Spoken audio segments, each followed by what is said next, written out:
നമസ്കാരം. UDF ഒരു ആരോഗ്യ കമ്മീഷനെ നിയമിച്ചിട്ട് ഒരാഴ്ച കഴിഞ്ഞിരിക്കുന്നു. ഞങ്ങൾ 5 പേരാണ് ഈ കമ്മീഷനുള്ളത്.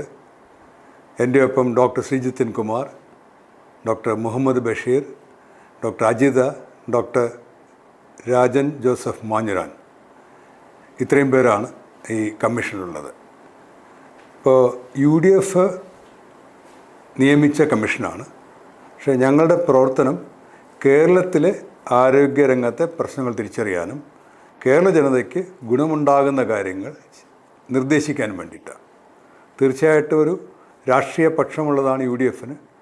പക്ഷേ ഞങ്ങൾക്ക് തന്നിരിക്കുന്ന നിർദ്ദേശം കേരളത്തിലെ ജനതയുടെ വിഷയങ്ങൾ കൈകാര്യം ചെയ്യണം. അപ്പോൾ അത് ഈ കൊണ്ടുവരുന്ന റിപ്പോർട്ടുകൾ, ഞങ്ങൾ കൊണ്ടുവരുന്ന റിപ്പോർട്ട് ഈ സർക്കാരിന് പോലും ഉപയോഗിക്കാവുന്ന ചില നിർദ്ദേശങ്ങളുള്ളതായിരിക്കും. ഇതിനകത്ത് UDF LDF തർക്കങ്ങളെ പറ്റിയല്ല, പലരെയും തെറ്റിദ്ധാരണ മാറ്റാൻ വേണ്ടിയാണ് ഞാനത് പറയുന്നത്.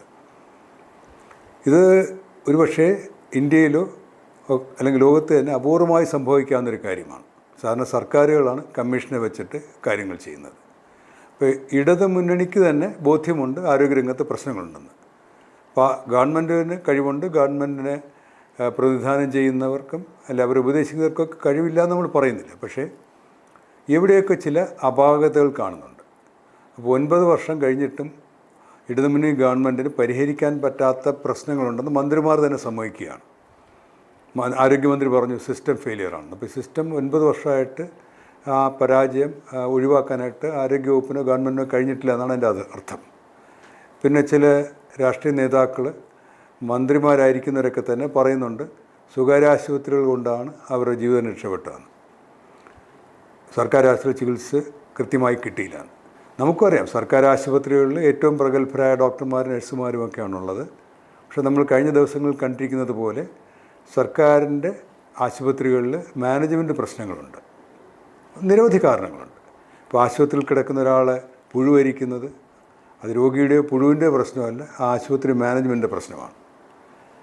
മതിലിടിഞ്ഞ് വീണ് അല്ലെങ്കിൽ കെട്ടിടിഞ്ഞ് വീണ് രോഗിക്ക് കൂട്ടിരിക്കാൻ വന്നൊരു സ്ത്രീ മരിച്ചു പോകുന്നത് അത് മാനേജ്മെൻറ്റ് പ്രശ്നമാണ്, മതിലിൻ്റെ പ്രശ്നമല്ല, മരിച്ച പ്രശ്നമല്ല. അതുപോലെ തന്നെയാണ് ഇപ്പോൾ മെഡിക്കൽ കോളേജുകളുടെ ഹോസ്റ്റലുകൾ അത് തലയിൽ കൂടെ വീണ് കുട്ടികൾക്ക് അപകടം പറ്റാൻ സാധ്യതയുള്ള സാഹചര്യമുള്ളത് മാനേജ്മെൻറ്റ് പ്രശ്നമാണ്. അപ്പോൾ നേരത്തെയൊക്കെ പറയുമ്പോൾ കേരളം എല്ലാ കാര്യത്തിലും നമ്പർ 1 ആണ്, ഇവിടെ ഒന്നും തിരുത്താനില്ല എന്നൊരു വാദമുണ്ടായിരുന്നു. പക്ഷേ അത് മന്ത്രി തന്നെ തിരുത്തി ഇവിടെ സിസ്റ്റം ഫെയിലിയർ ഉണ്ടെന്ന് പറഞ്ഞു. അതൊരു നല്ല ലക്ഷണമാണ്. ആ സിസ്റ്റം ഫെയിലിയർ ഒരു പാർട്ടിക്കോ ഒരു ഗവൺമെൻറ്റിനോ മാത്രം പരിഹരിക്കാൻ പറ്റുന്നതല്ല. ഒരു പാർട്ടിക്കുള്ള ജനപിന്തുണ ഒരു 35-40% അപ്പോൾ അതിനകത്ത് എല്ലാ തരം അറിവുകളുമുള്ള മനുഷ്യരുണ്ടാകണമെന്നില്ല, കഴിവുള്ള മനുഷ്യരുണ്ടാകണമെന്നില്ല. ഇപ്പോൾ നമുക്കറിയാം, ഇപ്പോൾ ഉള്ള പല മന്ത്രിമാരെക്കാളും പ്രഗത്ഭരായിട്ടുള്ളവർ മന്ത്രിമാരാകാത്ത സാഹചര്യമുണ്ട്, അത് പ്രതിപക്ഷത്തായിപ്പോയതുകൊണ്ട്. അപ്പോൾ ഒരു ഗവൺമെൻറ് വന്നു കഴിഞ്ഞാൽ ഞങ്ങൾക്കെല്ലാം അറിയാം വേറെ ആരുടെ സഹായം വേണ്ടെന്ന് പറയുന്ന നിലപാടിന് തെറ്റാണ്. അതുകൊണ്ടാണ് നമ്മളോട് രഹസ്യമായിട്ടെങ്കിലും ചില LDF നേതാക്കൾ നല്ല കാര്യമാണ്, ഒരുപക്ഷെ ഞങ്ങൾ ചെയ്യേണ്ടിയിരുന്നതാണ്, നിങ്ങൾ ചെയ്യുന്നല്ലോ എന്ന് പറയുന്ന സാഹചര്യം ഉണ്ടായിരിക്കുന്നത്. അപ്പോൾ നമ്മൾ ചെയ്യുന്നത് തന്നെ ഇപ്പോൾ ഈ സർക്കാരിനെതിരെ എല്ലാ കാര്യങ്ങളും തെറ്റ് പറയാനൊന്നുമില്ല, യാഥാർത്ഥ്യം എന്താണെന്ന് നോക്കാൻ വേണ്ടിയിട്ടാണ്. ഇവിടെ നടക്കുന്ന പ്രശ്നങ്ങളുടെ, ഇവിടെ നടക്കുന്ന അപകടങ്ങളുടെ ഒക്കെ പശ്ചാത്തലം എന്താണ്, എവിടെയാണ് നമുക്ക് നിർദ്ദേശങ്ങൾ തരാൻ പറ്റുന്നതാണ് നമ്മൾ നോക്കുന്നത്.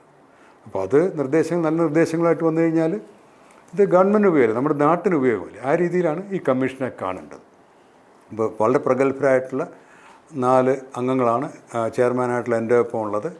അപ്പോൾ ഇതിനകത്തൊരു UDFനൊരു മേൽനോട്ടം മാത്രമേ ഉള്ളൂ. നമ്മളോട് എങ്ങനെ എഴുതണമെന്ന് ഒന്നും പറഞ്ഞിട്ടില്ല. ഇത് വളരെ സാങ്കേതികമായിട്ടുള്ള വിഷയങ്ങളായതുകൊണ്ട് നിങ്ങൾ തന്നെ ചെയ്യാനാണ് പറഞ്ഞിരിക്കുന്നത്.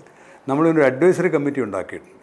വിവിധ മേഖലകളിലുള്ള ചിലരൊക്കെ അതിനകത്ത് ഇടത് സഹയാത്രികരുമൊക്കെയാണ്. അപ്പോൾ അതിനകത്ത് നമുക്ക് അവരുടെ അഭിപ്രായങ്ങൾ വാങ്ങിച്ചേ പറ്റുള്ളൂ. ചിലർക്ക് നമ്മളെക്കാൾ അറിവുണ്ടെങ്കിൽ അല്ലെങ്കിൽ നമുക്കറിയാത്തൊരു വശം അറിയാമെങ്കിൽ അവർ പാർട്ടി നോക്കിയിട്ട് കാര്യമില്ല. അപ്പോൾ അങ്ങനെ നാടിന് ഉപയോഗപ്പെടുന്ന, നാട്ടിലെ സാധാരണക്കാർക്ക് ഉപയോഗപ്പെടുന്ന കേരളത്തിലെ ആരോഗ്യവകുപ്പിലെ പാളിച്ചകൾ പരിഹരിക്കാൻ കഴിയുന്ന ഒരു റിപ്പോർട്ട് കൊണ്ടുവരാനായിട്ടാണ് ഞങ്ങൾ ശ്രമിക്കുന്നത്. കഴിഞ്ഞ ദിവസം ഇതിൻ്റെ യോഗമുണ്ടായിരുന്നു. ശ്രീ VD സതീശനും യോഗത്തിൽ കുറച്ച് നേരം പങ്കെടുത്തു. വളരെ അധികം മണിക്കൂറുകൾ ഞങ്ങൾ ഈ ശാസ്ത്രീയ രംഗവുമായിട്ട് ബന്ധപ്പെട്ട, ചികിത്സാരംഗവുമായി ബന്ധപ്പെട്ട അല്ലെങ്കിൽ അക്കാഡമിക് രംഗവുമായിട്ട് ബന്ധപ്പെട്ട ഒരുപാട് പേരുടെ ചർച്ചകളാണ് ഞങ്ങൾ നടത്തിയത്. അതിനകത്ത് ഡോക്ടർമാരെ പ്രതിനിധീകരിക്കുന്നവർ, അതിനകത്ത് തന്നെ ചികിത്സകരെ, യൂണിവേഴ്സിറ്റി പ്രതിനിധീകരിക്കുന്നവർ, റിസർച്ച് ഗവേഷണത്തിന് പ്രതിനിധീകരിക്കുന്നവർ, പിന്നെ ഡോക്ടർമാരല്ലാത്ത ഒരുപാട് പ്രസ്ഥാനങ്ങൾ, നഴ്സുമാർ, ലബോറട്ടറികളെ പ്രതിനിധീകരിക്കുന്നവർ, അങ്ങനെ എല്ലാ രംഗത്തെയും ജനങ്ങളെയും അല്ലെങ്കിൽ സാങ്കേതിക വിദഗ്ധരെയും പ്രതിനിധീകരിക്കുന്ന ഒരു ചെറിയ ഗ്രൂപ്പ് ഇപ്പോൾ ഉണ്ടായിട്ടുണ്ട്. അത് ഇനിയും വികസിപ്പിച്ചുകൊണ്ടിരിക്കുകയാണ്. അപ്പോൾ സ്വകാര്യ മേഖലയെ പോലും നമ്മൾ ഇതിനകത്ത് പങ്കെടുപ്പിക്കുകയാണ്. സ്വകാര്യ മേഖലയെ പലപ്പോഴും സർക്കാരുകൾ തള്ളിപ്പറയും, എന്നിട്ട് നമ്മൾ തന്നെ സ്വകാര്യ ആശുപത്രിയിൽ പോയി കിടക്കുകയും ചെയ്യും. അപ്പോൾ സ്വകാര്യ മേഖലയെ കൃത്യമായിട്ട് ഉപയോഗിക്കാൻ കഴിയണം. സ്വകാര്യ മേഖല എന്തെങ്കിലും ദുഷ്പ്രവണത ഉണ്ടെങ്കിൽ അതിന് ചെറുക്കാനും കഴിയണം. അപ്പോൾ ഇതിനനുസരിച്ചുള്ള ഒരു കമ്മീഷൻ പ്രവർത്തനമാണ് നടക്കുന്നത്. നമ്മൾ ഇതുമായിട്ട് ബന്ധപ്പെട്ട കാര്യങ്ങൾ പൊതുജനങ്ങളെ അറിയിച്ചുകൊണ്ടിരിക്കും. നമ്മളിതിനൊരു വെബ്സൈറ്റ് തുടങ്ങിയിട്ടുണ്ട്.